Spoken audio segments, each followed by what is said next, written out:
Hi friends, நம்ம subscriber ஒருத்தர் கமெண்ட்ல கேட்டிருக்காரு, இப்போ எவ்வளோ சேலரி போட்டிருந்தா டீபோர்ட் பண்றாங்க பிரதர், எவ்வளோ சேலரி ஐபிஎல இருக்கணும்னு சொல்லுங்க பிரதர் அப்படிங்கிற மாதிரி கேட்டிருக்காரு. முன்னாடியெல்லாம் பார்த்தீங்க அப்படின்னா இ பாஸ்ல சிங்கப்பூர்ல தான் டீபோர்ட் பண்ணிக்கிட்டு இருந்தாங்க, அதாவது சிங்கப்பூர்ல இருந்து திருப்பி அனுப்பிட்டு இருந்தாங்க. இப்பெல்லாம் பார்த்தீங்க அப்படின்னா நம்ம தமிழ்நாட்டிலே வந்து ஏர்போர்ட்ல அலோவே பண்ண மாட்டேங்கிறாங்க, இங்க இருந்தே திருப்பி அனுப்புறாங்க.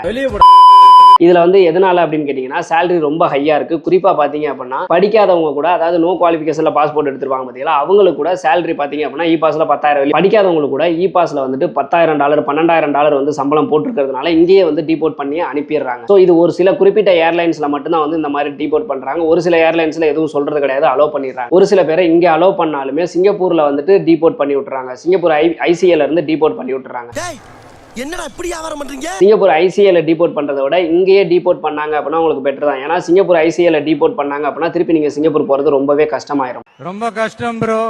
இதுக்கு இவர் கேட்ட மாதிரி $5,000 மேல இருந்துச்சு அப்படின்னா உங்களை வந்து அலோ பண்ணக்கூடாது அப்படின்ற மாதிரி ஏர்லைன்ஸ்ல இருந்து சொல்லியிருக்கிறதா சொன்னாங்க. ஸோ எக்ஸாக்டா எவ்வளவு இருந்தா அலோ பண்ணலாம், எந்தெந்த ஃபிளைட்ல வந்து அலோ பண்ணுவாங்க அப்படின்ற டீடைல்ஸ் இன்னும் எனக்கே தெரியாது.